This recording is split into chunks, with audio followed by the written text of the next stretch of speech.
नमस्कार विद्यार्थी मित्रांनो, ग्रो अकॅडमी या युट्यूब चॅनलवर तुमचे मनापासून स्वागत आहे। आजच्या या व्हिडिओमध्ये राहिलेल्या दिवसाचं नियोजन कसं करावं। आता आपल्याकडे दिवस कमी आहेत आणि शिक्षक भरतीमध्ये आपल्याला शिक्षक व्हायचे।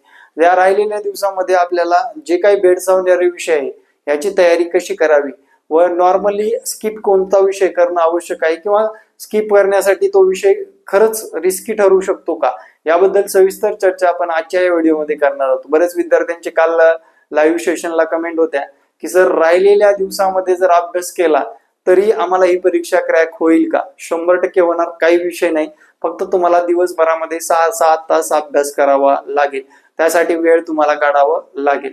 चला मित्रांनो, आपण शिक्षक होण्यासाठी भरपूर प्रयत्न करतोय, पण आपला स्कोर येईल का नाही याबद्दल आपल्या मनामध्ये खूप मोठी भीती आहे। सर्वात महत्वाचं तुम्हाला काळजी लागली की जाहिरात कधी येईल। तर जाहिरात जर विचारात घेतली तर जाहिरात कधीही येऊ द्या, पण जून महिन्यामध्ये परीक्षा होणार आहे। 10 ते 15 दिवसामध्ये तुमचे अर्ज मागून घेतात आणि लगेच 10 दिवसामध्ये पुढल्या तुम्हाला परीक्षेचं वेळापत्रक मिळून जातं। 7 ते 8 दिवस अगोदर तुम्हाला हॉल तिकीट मिळतं आणि हॉल तिकीट मिळाल्यानंतर तुम्हाला परीक्षेला सामोरं जावं लागतं, कारण परीक्षा घेते आयबीपीएस जे काही परीक्षा घेतं ते अगोदर तुम्हाला जाहिरात दिल्यानंतर सरळ सांगतं की तुम्हाला परीक्षेच्या पूर्वी 7 दिवस आधी कळेल की तुमचा प्रवेश पत्र तुम्हाला मिळून जाईल। किती दिवस आधी? 7 दिवस। त्यामुळे तुम्ही जाहिरातीची वाट बघू नका, तुमचा अभ्यास किती झालाय हे महत्वाचं आहे। विद्यार्थी मित्रांनो, सर्वात प्रथम तुम्ही अभ्यासाला लागलात का हे सुद्धा महत्वाचं आहे। आता अंकगणित व बुद्धिमत्ता हा घटक सर्वांसाठी एक चॅलेंजेबल गोष्ट ठरत आहे। बरेच विद्यार्थी म्हणजे MSc BEd झाले मॅथमध्ये तरी पण बुद्धिमत्ता किंवा अंकगणिताचं पुरेसं ज्ञान नसतं आणि त्याच्यामध्ये मार्क मिळतील असा कॉन्फिडन्स नसतो।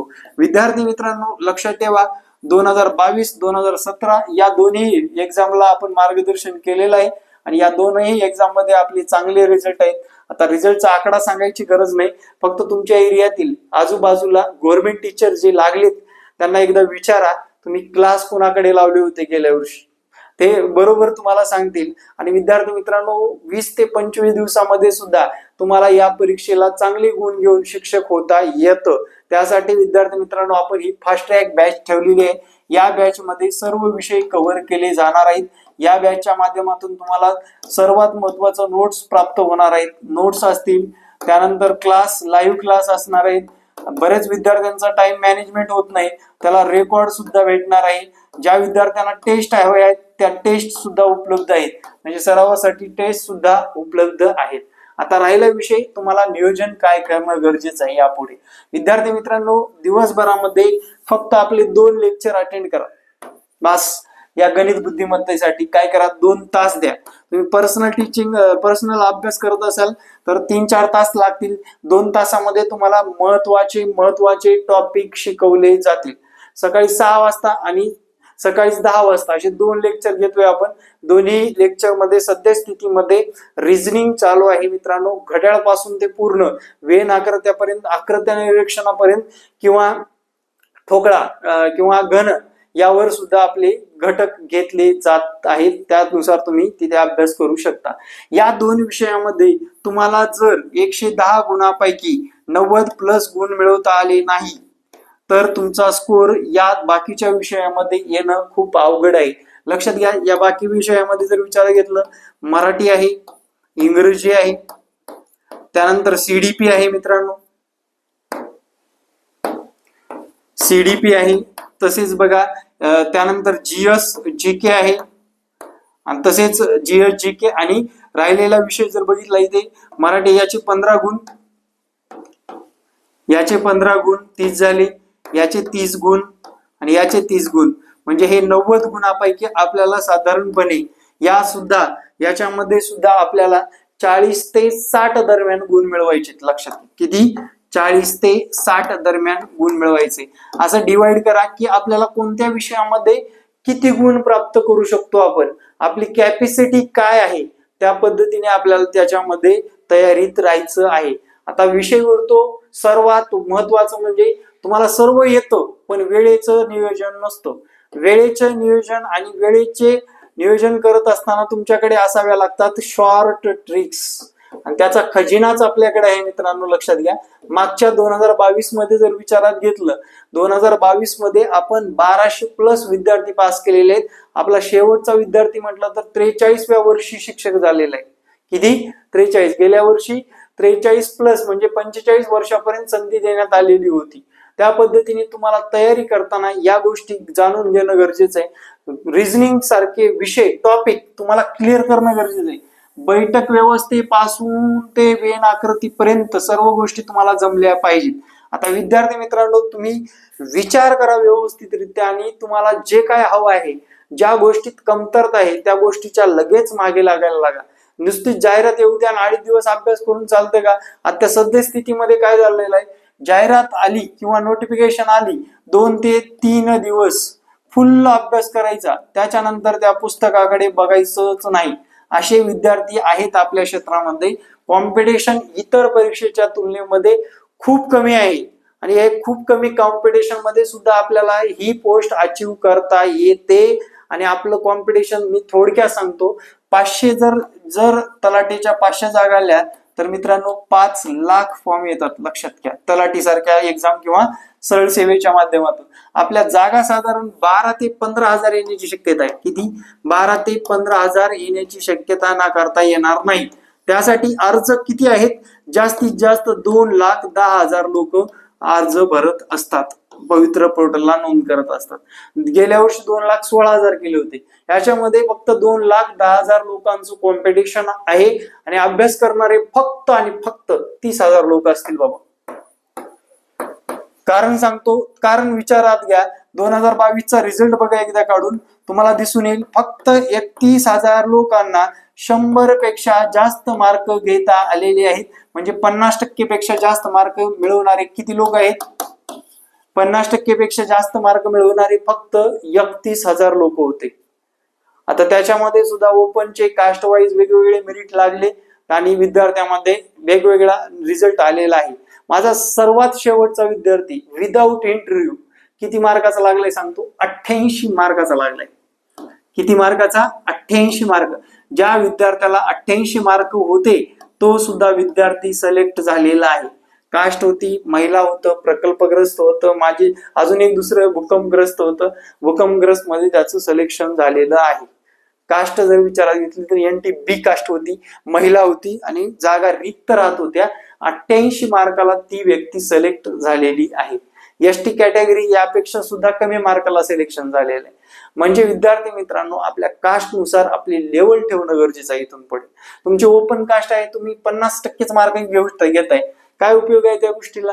म्हणजे तुम्ही पास झालात का? तुम्ही शिक्षक झालात का?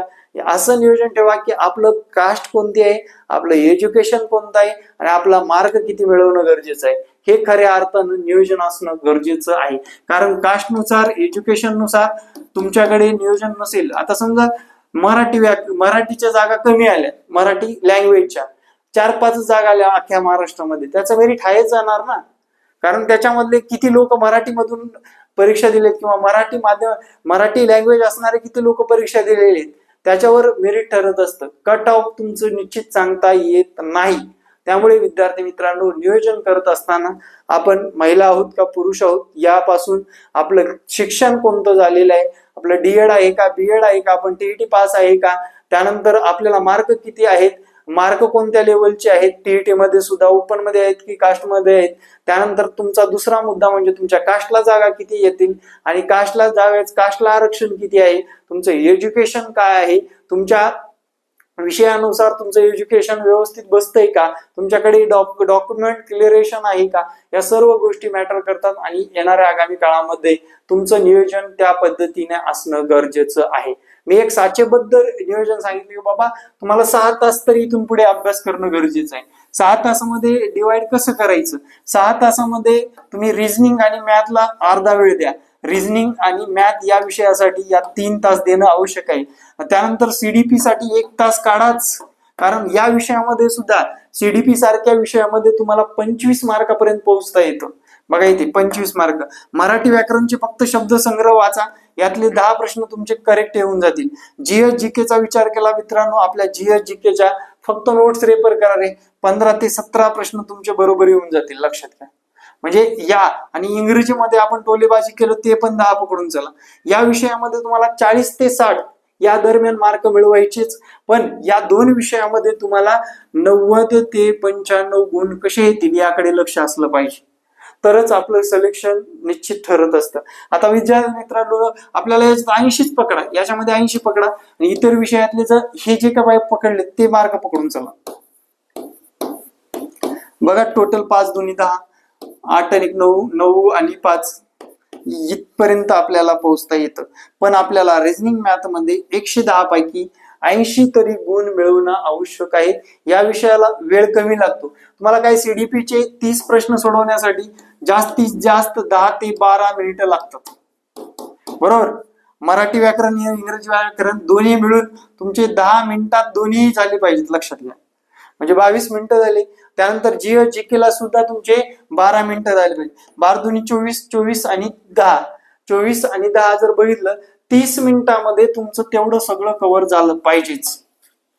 30 ते 35 मिनिटाच्या दरम्यान काय कव्हर झालं पाहिजे? मराठी, इंग्रजी, CDP, GS, GK. आता उरलेला वेळ जे 1.5 तास वेळ आहे तुम्हाला खऱ्या अर्थाने रिझनिंग आणि मॅथला द्यायचं. या 1.5 तासामध्ये किती प्रश्न सोडवायचे? म्हणजे 1.5 तासामध्ये 90 मिनिटं असतात. 90 मिनिटांमध्ये 110 क्वेश्चन तुमचे क्रॅक झाले पाहिजेत. तुम्हाला निगेटिव्ह सिस्टीम नाही. 200 गुणाचा पेपर, 200 मार्क आहेत. सर्व प्रश्नाला क्लिक झालं पाहिजे.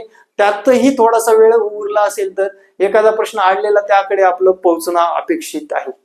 तर अशा पद्धतीने तुमचं शेवटच्या टप्प्यातील नियोजन असणं गरजेचं आहे.